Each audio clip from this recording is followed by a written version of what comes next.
Imagine being thrown out of the only place you called home, with no hope and no one to turn to. That was Naomi's reality, until one day she met a billionaire who changed everything. But this is not just a story of rescue, it's a tale of betrayal, shocking secrets, and a love that no one saw coming. How did Naomi go from a poor maid to something much greater? Find out now. In a small town where news spread quickly, there lived a young woman named Naomi. She was an orphan, quiet, but hardworking. Naomi had only one thing in the world, a job at a small laundry shop where she washed, ironed, and folded clothes for people who barely noticed her. The shop was not just her workplace, it was her home. A small mat in the corner was where she slept every night, and a single cup and plate were all she owned. Yet, Naomi was grateful. "At least I have somewhere to stay," she often whispered to herself. One bright morning, Naomi sat on her mat, eating her small bowl of gari soaked in water. Her boss had just opened the shop, and the first customer of the day, a well-dressed woman wearing bright yellow lace, walked in. Naomi quickly wiped her hands on her dress and grabbed a cup of water to wash her face before starting her work. As she walked through the doorway, she didn't notice the woman stepping into the shop at the same time. They collided. "Hey, are you blind?" the woman shouted, staring at her dress, now drenched in water. Naomi's heart sank. "Ah, sorry, Ma. I didn't see you. Please, Ma, let me clean it." She reached out to touch the fabric. "Don't touch me," the woman snapped, stepping back. "Do you know how expensive this dress is, you this dirty girl?" Naomi lowered her head. "I'm very sorry, Ma. It was a mistake." "A mistake?" the woman barked. Her voice was sharp, cutting through the morning air. "Is that how you people work here? No manners, no training?" Before Naomi could say another word, the woman stormed past her and entered the small office where Naomi's boss sat. Naomi stood frozen, her hands trembling. She could hear the woman's angry voice. "Fire her," the woman shouted. "If this is the kind of person you employ, I'm taking my business elsewhere. I can't deal with such carelessness." Naomi's boss, a bald man with tired eyes, tried to calm her down. "Madam, please, it's not that serious. She's a good worker." "I don't care," the woman yelled. "If you don't sack her, I'm done with your shop. And don't forget, my fiancé is one of your biggest customers." The boss sighed heavily. He walked out of the office and called Naomi. She stepped forward, her heart pounding as if it would burst out of her chest. "Naomi," he said softly, avoiding her eyes. "I don't know how to say this. Please, sir, I didn't mean to—" "Naomi," he cut her off. "You've been a good worker, but I can't afford to lose a customer like her. I'm sorry, but you'll have to leave." Naomi dropped to her knees. "Ah, sir, please, don't do this. I have nowhere to go. This is where I live, where I eat. Please, sir, don't send me away." Her boss looked at her with pity, but he shook his head. "Naomi, I'm sorry. My hands are tied." The well-dressed woman stood at the doorway, smirking. "That will teach you to watch where you're going," she said before leaving with a loud "Humph." Naomi sat on the floor, tears streaming down her face.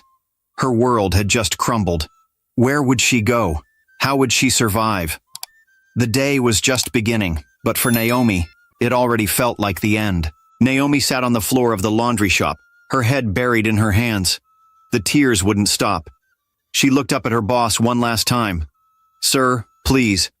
I don't have anywhere to go. I will work harder. I will wake up earlier. Please don't send me away," Naomi begged, her voice trembling.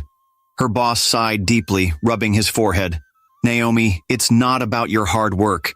You know I appreciate you, but that woman is my best customer. If I lose her, it will affect my business. I'm sorry. You have to leave." "But where will I go?" Naomi cried. "This is the only place I have. How will I eat? Please, sir, have mercy on me." "Naomi," he said, avoiding her teary eyes. "I've already made up my mind. You can't stay here anymore. Just pack your things." Naomi felt like her world was crashing. She looked around the tiny shop where she had spent the last 2 years. It wasn't much, but it had been her home. She had no family, no friends, and no money.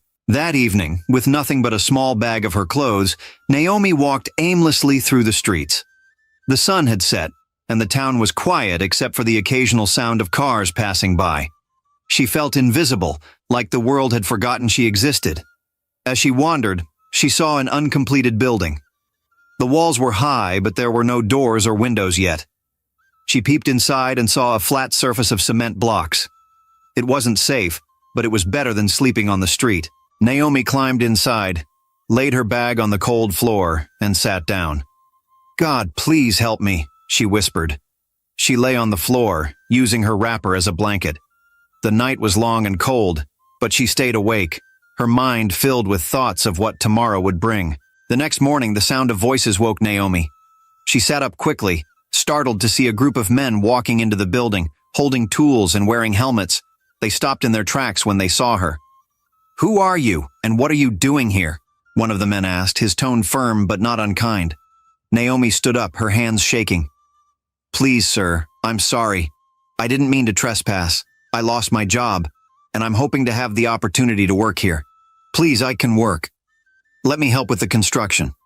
I'll do anything." The men exchanged glances, some of them shaking their heads.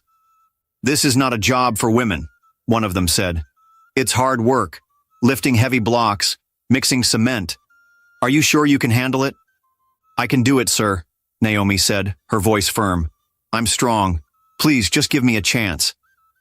The men hesitated, whispering among themselves. Finally, one of them said, "You have to talk to the boss. He'll be here soon." Naomi nodded. "Thank you, sir. I'll wait." She sat quietly in a corner of the building, watching as the workers began their tasks. The smell of cement filled the air, and the sound of hammers echoed around her. Naomi felt a small flicker of hope. After about an hour, a tall man in a white shirt and safety boots walked into the building. His face was strict, and he looked like someone who didn't take nonsense. The workers quickly gathered around him, explaining Naomi's situation. The man walked up to Naomi, his eyes scanning her from head to toe. "So, you want to work here?" he asked, his voice deep. "Yes, sir," Naomi said, standing straight. "I have no place to go, and I need to survive. I will do my best." The man raised an eyebrow. "This is not a place for playing. If you cannot handle it, you will leave. Do you understand?" "Yes, sir, I understand." "All right," he said after a long pause. "You can start tomorrow." Naomi's face lit up. "Thank you, sir. God bless you, sir." As the workers returned to their tasks, Naomi sat in the corner, tears streaming down her face. This time, not from sadness, but from a glimmer of hope. The next morning, Naomi started her first day on the site. The sun was hot, and the work was harder than she expected. She carried heavy blocks on her head, mixed cement with sand, and fetched water from a nearby tap. Her arms ached, and her legs felt weak, but she didn't stop. The workers watched her with surprise. "Ah, this girl is really strong," one of them said. Another laughed. "Honestly, she's even working better than some of the boys here." Naomi ignored their comments and kept working. She knew she had no choice. This was her second chance, and she couldn't afford to mess it up. A week later, the owner of the building, Mr. Francis, arrived unexpectedly. He was a well-dressed man with a calm but commanding presence. As he walked around the site, inspecting the work, he noticed something unusual. In the corner of the site, a young girl was carrying heavy blocks on her head. Her clothes were stained with cement, and sweat dripped down her face, but she didn't stop. "Who is that girl?" Mr. Francis asked the engineer, pointing at Naomi. The engineer hesitated, then replied, "Ah, sir, her name is Naomi. She has been working with us for about a week now." "Why is she doing this kind of work? This is not work for a young girl," Mr. Francis said, frowning. The engineer explained how Naomi had nowhere to go and had begged to be allowed to work. "She's very hard-working, sir. She doesn't complain, and she gets the job done." Mr. Francis shook his head. "This is not right. Call her here." The engineer nodded and waved Naomi over. She quickly wiped her face with the edge of her dress and walked to where they were standing. "Good morning, sir," Naomi said, bowing slightly. "Morning," Mr. Francis said, his voice kind but firm. "What's your name?" "Naomi, sir." "Naomi, why are you doing this kind of work? Don't you know it's dangerous and too hard for someone like you?" Naomi lowered her head. Sir, I have no other choice. I need to survive. Please, sir, don't send me away. I'll do anything to keep this job. Mr. Francis sighed deeply. This is not the kind of life a young girl like you should live. You can't continue here. I'll speak to the engineer. You have to stop this work. Naomi's heart sank. She opened her mouth to speak, but no words came out. Tears filled her eyes as she looked at Mr. Francis, hoping he would change his mind. The sun was setting when the engineer called Naomi aside. His face looked heavy, and Naomi's heart sank even before he spoke. Naomi, he began slowly. Mr. Francis said you can't continue working here. He said it's for your own good. You are too young to be carrying this kind of load. Naomi's chest tightened. Sir, please, I have nowhere to go. I'll work harder, I promise. I don't even mind sleeping here. The engineer shook his head. It's not my decision. You have to leave. I'm sorry. You know what they say? Every disappointment is a blessing. I believe God will grant you a better opportunity. Tears spilled from Naomi's eyes as she packed her few belongings and moved to another uncompleted building. That night, as she lay on the cold cement floor, Naomi felt more alone than ever. She hugged herself, shivering in the night air. God, why me? She whispered, her voice shaking. What did I do to deserve this? But no answer came. Meanwhile, Mr. Francis went to the laundry to collect his freshly cleaned clothes. The owner greeted him warmly. Good evening, sir. Welcome. Good evening, Mr. Francis replied as he handed over his receipt. While waiting for his clothes, he glanced around the shop, his thoughts drifting back to Naomi. Something about her had stayed with him, and he couldn't shake the feeling that she needed help. Excuse me, he said to the owner. Do you know a girl named Naomi? She used to work here. The owner's cheerful expression faded. Naomi? She had a problem with one of our customers. The woman wasn't happy and demanded I sack her. It was your fiancé, Chinny, that said she must go. Mr. Francis blinked in surprise. Chinny? Are you sure? Yes, sir. She was very upset that Naomi spilled water on her clothes. She even threatened to stop bringing her laundry here if I didn't fire the girl. Francis was quiet for a moment. Do you know where Naomi is now? The owner shook his head. No idea, sir. She just left like that. I don't think she had anywhere to go. Francis thanked the owner and collected his clothes, but his mind was troubled. Why would Chinny go so far as to get a girl fired over something so small? And where was Naomi now? As he drove home that evening, Francis couldn't help but feel a deep sense of guilt. He knew he had to find Naomi, no matter how long it took. A few days later, Naomi was walking along the roadside, her slippers barely protecting her feet from the rough ground. She wrapped her arms around herself, hoping to find some warmth. The road was quiet, except for the occasional car speeding past. Suddenly, bright headlights lit up the path ahead, and a black SUV slowed down beside her. The window rolled down, and a familiar voice called out, Naomi! She froze, straining to see who it was. It was Mr. Francis. Sir? Naomi's voice was shaky, unsure if she should run or stay. What are you doing here at this time of night? Francis asked, his voice full of concern. I don't have anywhere to go, she admitted quietly, staring at the ground. Francis frowned. Get in the car. Naomi hesitated. Sir, I don't want to disturb you. You're not disturbing me. I can't leave you here like this. Please, enter. After a moment, Naomi climbed into the car. As they drove, Francis asked her questions about her life. She told him about the laundry job, the uncompleted building, and how she had been trying to survive. Francis sighed deeply. You're too young to be going through all this. You'll come to my house. I'll find work for you there. Naomi's eyes widened. Your house? But sir, No buts, Francis interrupted. You need help, and I can help. Don't worry. Naomi finally nodded. Thank you, sir. God bless you. When they arrived at Francis's house, it was already late. The mansion was well lit, with large windows and a neatly trimmed garden. Naomi couldn't believe her eyes. As they stepped inside, Chinny appeared from the living room, her eyes narrowing when she saw Naomi. Who is this? Chinny demanded, her tone sharp. Francis remained calm. Her name is Naomi. She'll be staying here. What? Chinny's voice rose. This dirty girl? In my house? Are you serious, Francis? Yes, I am, he replied firmly. She needs help, and I've decided to help her. That's final.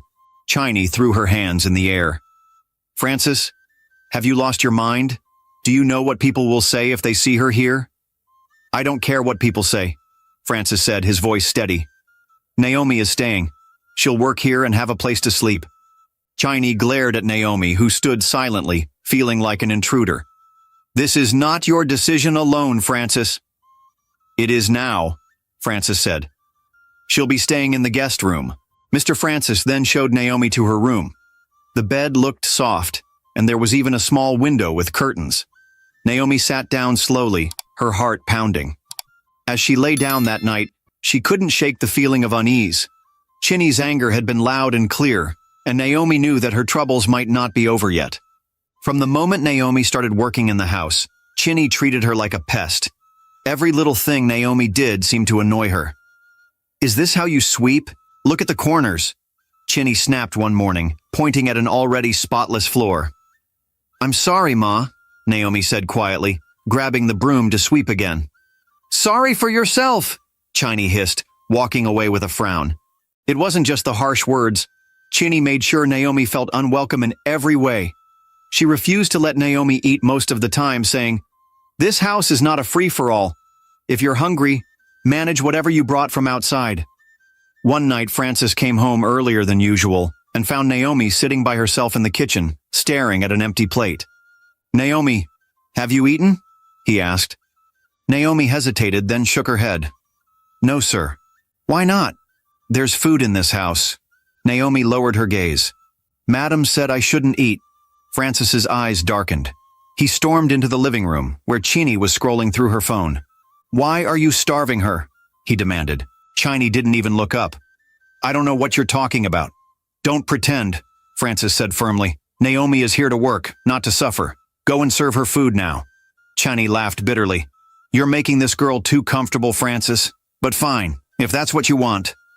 Moments later, Chiny placed a bowl of watery soup and a tiny piece of yam in front of Naomi. Here, she said, her voice dripping with sarcasm. Enjoy. Naomi's hands trembled as she picked up the spoon. She couldn't stop the tears rolling down her cheeks. Thank you, Ma, she whispered, her voice breaking. Chiny smiled mockingly and walked away, leaving Naomi to cry silently into her meal. Despite everything, Naomi remained kind. She kept doing her chores quietly, avoiding trouble where she could. One day, Francis came back home after a long day at work. The house was quiet, and Chiny was nowhere to be found. He tried calling her, but she didn't answer. Then he remembered she had told him a few days ago that she had a party to attend. Maybe she's still at the party, Francis thought as he went to his room. It was very late, almost midnight, when Chiny returned home. The loud bang of the door woke Naomi. Chiny was staggering, her makeup was all over her face, and her clothes smelled of alcohol. She barely made it into the house before she bent over and started vomiting in the living room. Naomi quickly rushed out of her room. Madam, are you okay? She asked, worried. Chiny just waved her hand weakly and slumped onto the floor. Without saying anything else, Naomi grabbed a mop and cleaned up the mess. Then she helped Chiny to her feet. Let me take you to bed, madam, Naomi said softly, though it wasn't easy carrying Chiny, who was leaning so heavily on her. Naomi finally got her to the bed and noticed something was wrong. Chiny's body felt very hot. Ah, she has a fever, Naomi whispered. She quickly went to the kitchen, brought a bowl of cold water, and began dabbing Chiny's forehead with a cloth. After some time, Chiny woke up, but instead of thanking Naomi, she looked at her with anger. What are you doing? Why are you touching me? Chiny shouted. Madam, you were not feeling well. I was just trying to help you, Naomi explained, still holding the wet cloth. With your dirty hands? How dare you touch my skin? Chiny yelled. She grabbed the bowl of water and emptied it on Naomi's head, drenching her clothes. Naomi stood there shocked, her eyes filling with tears. I was only trying to help, she said quietly. Just then, Francis walked into the room. He looked at the water on the floor, Naomi standing soaked, and Chiny yelling. What is going on here? Francis asked, frowning. Chiny pointed at Naomi. She thinks she can touch me with her filthy hands. Francis turned to Chiny, his voice firm. Do you even hear yourself? You came back home like this, drunk, vomiting, and instead of thanking her for taking care of you, you're insulting her? How can you be so heartless, Chinny? Chinny tried to say something, but Francis cut her off. Enough. I don't want to hear anything from you. He walked over to Naomi and gently took her hand. Come with me, he said. He led Naomi to the living room, handed her a towel to dry herself, and sat next to her. Don't let her words hurt you, Francis said kindly. You have a good heart, Naomi. You didn't deserve that. Naomi wiped her tears.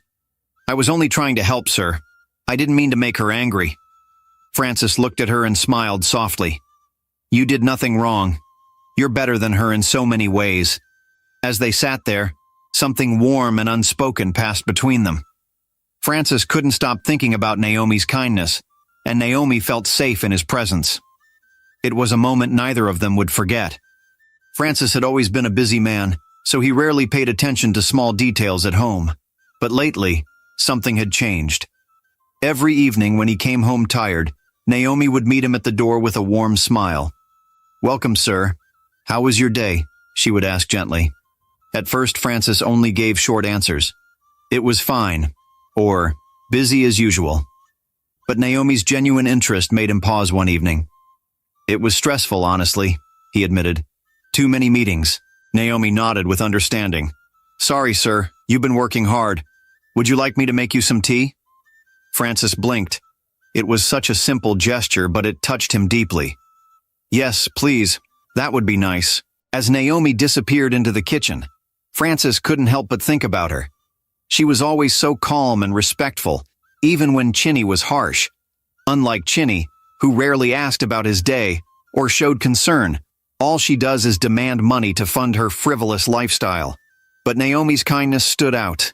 Over the next few days, Francis started noticing more. How Naomi would quietly tidy up without being told. How she greeted everyone with a smile. How she seemed to carry a lightness that made the house feel warmer, even with Chinny's constant grumbling. One evening, as Chinny complained loudly about something unimportant, Francis found himself tuning her out and glancing at Naomi, who was folding clothes in the corner. He frowned, realizing he was beginning to compare the two women. Francis decided to do something thoughtful. After work, he stopped at a boutique and picked out dresses, some for Chinny and one for Naomi. When he got home, he handed the bags to each of them. Chinny grabbed hers with a frown. What's this? She asked, frowning at the bag. A little something for you, Francis replied simply. Chinny barely looked at the dress before tossing it on the couch. Thanks, I guess. Naomi, on the other hand, stared at the bag in disbelief. For me, sir? Yes, Naomi. Open it, Francis encouraged. With trembling hands, Naomi pulled out a simple yet beautiful dress. Her eyes filled with tears as she clutched it to her chest. Thank you, sir, she said, her voice shaking. Nobody has ever given me a gift before. Francis smiled. You deserve it, Naomi. You've been working so hard. Chinny, who had been watching from the corner, suddenly exploded. What is all this nonsense? She yelled. Why are you buying gifts for her? Are you trying to embarrass me in this house? Francis turned to her calmly. Chinny, it's just a dress. Why are you making it a big deal? Chinny scoffed. A dress, right? I can see what's going on here. You're beginning to favor her over me, right? Be careful, Francis. Naomi stepped back, clutching the dress tightly. I'm sorry if I caused any problem, Ma, she said softly. Keep quiet, Chinny snapped, pointing a finger at Naomi. You think you're smart, eh? I'm watching you. Francis sighed heavily, rubbing his forehead. Chinny, stop this drama. Naomi is part of this household, and I'll treat her with respect. If you can't handle that, maybe you should rethink your attitude. Chinny stormed off, slamming the door behind her, while Naomi stood frozen, tears of joy streaming down her face. The next morning, as Francis left for work, the house grew quiet. Naomi was in the kitchen when she heard Chinny's footsteps behind her. She turned around, but before Naomi could say anything, Chinny's angry voice cut through the air. You think you can just walk in here and take my man away from me? Chinny shouted. Her eyes were filled with fury. You're nothing but a dirty girl trying to steal what doesn't belong to her. Naomi took a step back, her heart racing. Madam, Shut up, Chinny shouted, stepping closer. You don't know your place. You think because he bought you a stupid dress you're special? Well, you're not. Before Naomi could respond, Chinny stormed into the room where the dress Frances had bought for Naomi was hanging. With a cruel smile, she grabbed the dress and marched outside. Naomi followed, her voice shaking. Please, madam, don't. That dress means so much to me. Shut your mouth, Chinny interrupted, holding the dress up to the fire. This is what happens when you try to take what's mine. Naomi's eyes widened as she watched the flames consume the dress. She couldn't move, her tears falling freely. Please, don't do this, she pleaded, but Chinny was relentless. You'll never be good enough for him. I'll make sure of that, Chinny sneered. When the dress was completely burned, Chinny turned and walked away, leaving Naomi standing there, sobbing. Naomi didn't know what to do or where to go. She had nothing left. A week later, Francis was getting ready to leave for the building site when he saw Naomi in the yard. He smiled at her and asked, Naomi, would you like to visit the building site today? Some of your old colleagues from the construction site are there. I'm sure they'll be happy to see you again. Naomi's face lit up. She had always been grateful to the workers at the site. They had been kind to her, helping her when she needed it most. Seeing them again would be a great way to show her appreciation. Yes, sir, I'd love to, Naomi replied, her heart racing with excitement. Francis smiled and walked toward the car, waiting for Naomi to come out. Naomi quickly ran inside to get ready. She had to look her best for the reunion, but when she finally stepped out, Francis's smile faded. He looked at her in surprise. Naomi, why are you wearing that old dress? Naomi froze. Her heart dropped. She couldn't tell him the truth. Not yet. Not when Chinny had threatened her so much. I'm saving the new dress for a special occasion, she said quietly, avoiding his gaze. Chinny was standing in the corner watching them. Her eyes were sharp, warning Naomi not to speak. She made a small gesture with her eyes. If you tell him anything, I'll make you regret it. Naomi hesitated. She didn't want to disappoint Francis, but she also didn't want to anger Chinny. She looked back at Chinny, who was glaring at her. Francis saw the hesitation in Naomi's eyes. He raised his voice. Naomi, what is wrong with you? Get in the car. We're leaving now. Naomi stood still, unsure what to do. Chinny was still watching and Naomi was scared. But then Francis noticed Chinny standing in the corner with her eyes filled with hostility. He understood what was going on. Naomi, Francis shouted again. Get in the car. I said now. With a sigh, Naomi walked toward the car. She didn't want to make things worse, so she climbed into the car and sat down. Let's go, Francis said to Naomi. As the car drove off, Naomi looked back at Chinny, who was still staring at them angrily. Naomi didn't know what was coming next, but she knew one thing for sure. Chinny was not going to stop until she had pushed Naomi out of the picture for good. One afternoon, Chinny called Naomi to the living room. Naomi, come here. Sit down, let's talk, she said in a calm, almost sweet voice. Naomi was surprised. Chinny had never allowed her to sit on the couch before. She hesitated for a moment, but then walked over and sat down carefully. Don't be scared, Chinny said, gesturing for her to relax. Let's just talk. Naomi sat on the couch, still unsure of what was going on. Chinny's voice softened as she began to speak. I know I've been hard on you ever since you came into this house. I've said things I shouldn't have, and I've treated you badly. But today, I want to make amends, Chinny said, looking Naomi straight in the eye. I want to treat you like my younger sister from now on. Please forgive me for all my past mistakes. Naomi blinked, confused, but then smiled lightly. Ma, I don't hold any grudges. We're good. Thanks for letting me stay in your home, she said, trying to match Chinny's tone. For a moment it seemed like the tension had lifted. Chinny smiled back and there was a warmth in her eyes that Naomi hadn't seen before. Can I ask you for a favor?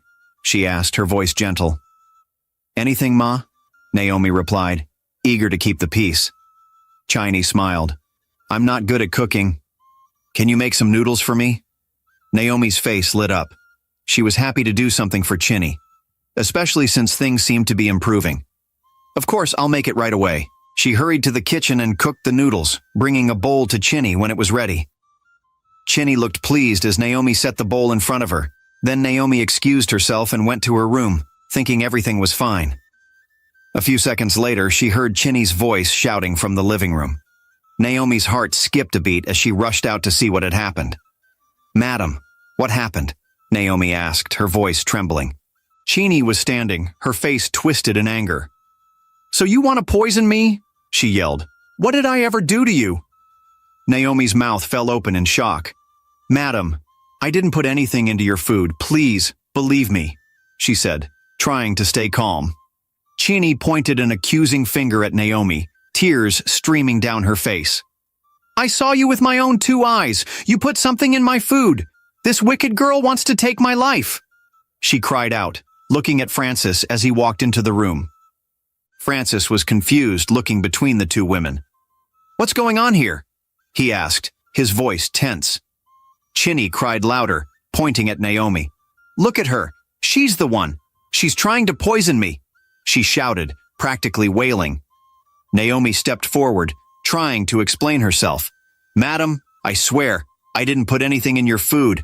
I was just trying to help. But Chini wasn't listening. She continued to shout, her eyes wide with fake fear. She's lying, Francis. She's poisoned my food. Naomi, desperate to prove her innocence, couldn't take it anymore.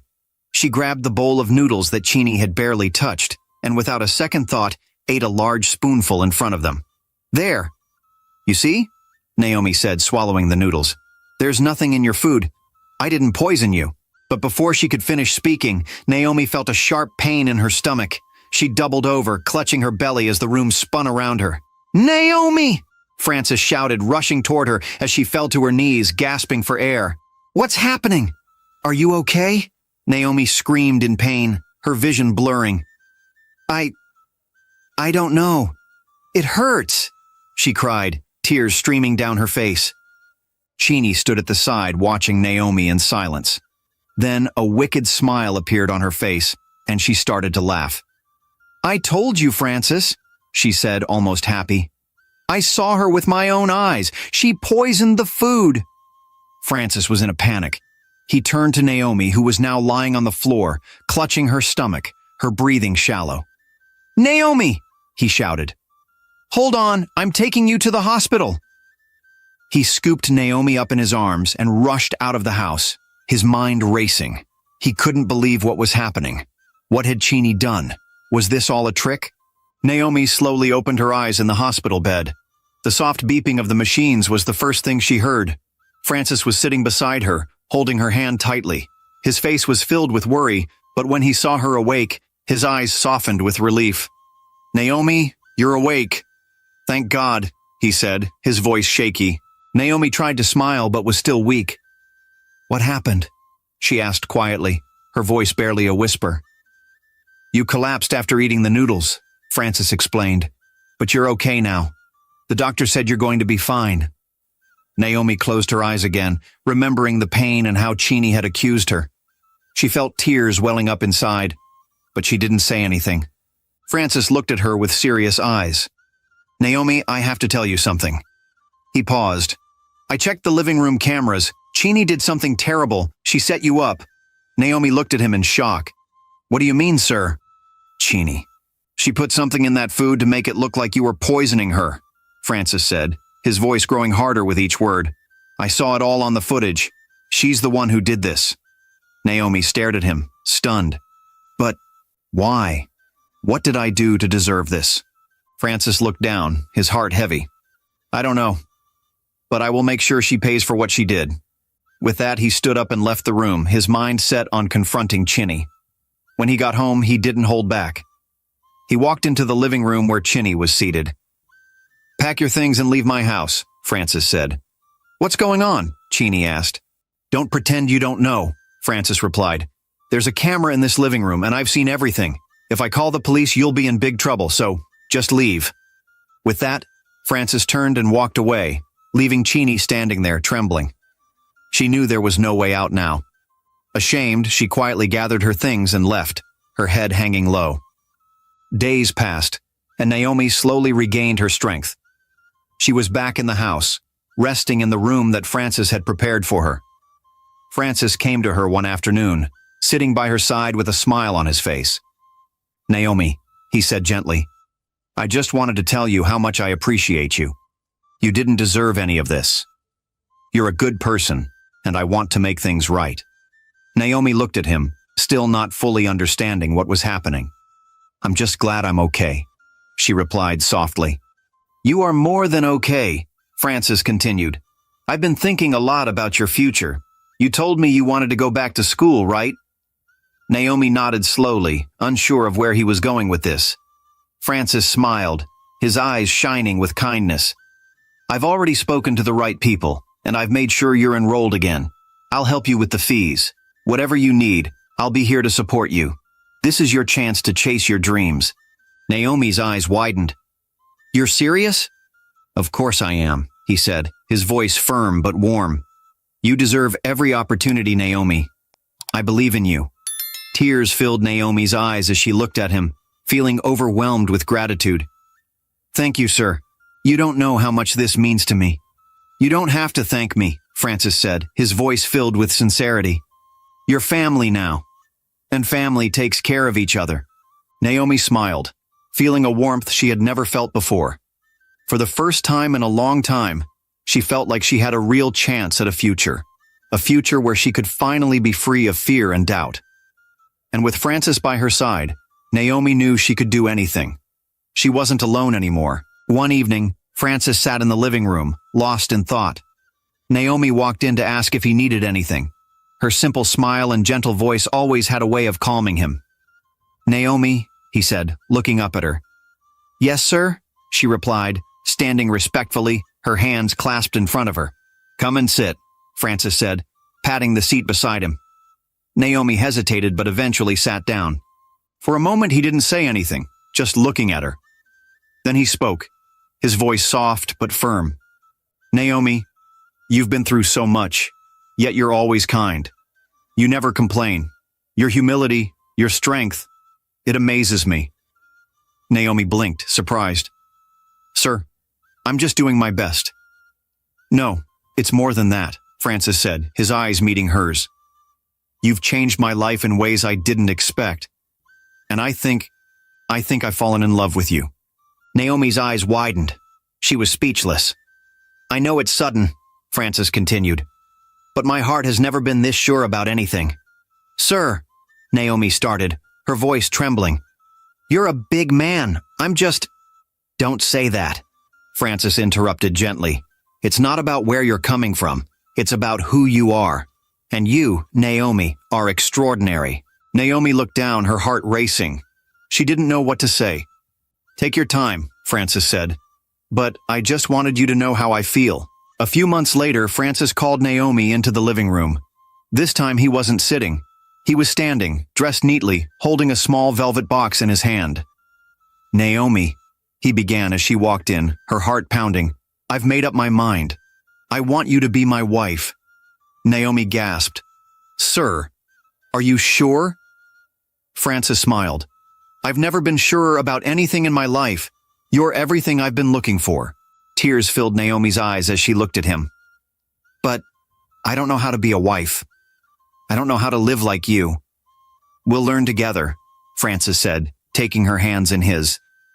"All I need is you by my side." Naomi nodded slowly, her heart overwhelmed with joy and disbelief. "Yes, sir, I'll marry you." Francis laughed, pulling her into a hug. "No more, sir. Call me Francis." Their wedding was small but beautiful. Close friends and family gathered to celebrate the unlikely love story. Naomi wore a simple white dress, and Francis couldn't take his eyes off her. As they exchanged vows, there wasn't a dry eye in the room. It was a story of hope, love, and redemption. Naomi's life changed forever. From a homeless girl on the streets to the cherished wife of a kind man, her journey was proof that kindness and perseverance could lead to unexpected blessings. Francis kept his promise to support Naomi's dreams. She went back to school and later started a foundation to help young girls in need. This story teaches us that life can take unexpected turns, and no matter how tough things get, kindness, humility, and perseverance will always shine through. It reminds us never to judge people by their situation, but by the goodness of their hearts. True love isn't about wealth, status, or appearance. It's about seeing the beauty in someone's soul and standing by them no matter what. To my amazing audience, what did you learn from this story? Share your thoughts in the comments below. I'd love to hear from you. If you enjoyed this story, please give it a thumbs up to let me know. And don't forget to subscribe to my channel so you won't miss the next interesting upload. Thank you so much for watching, and see you in my next story.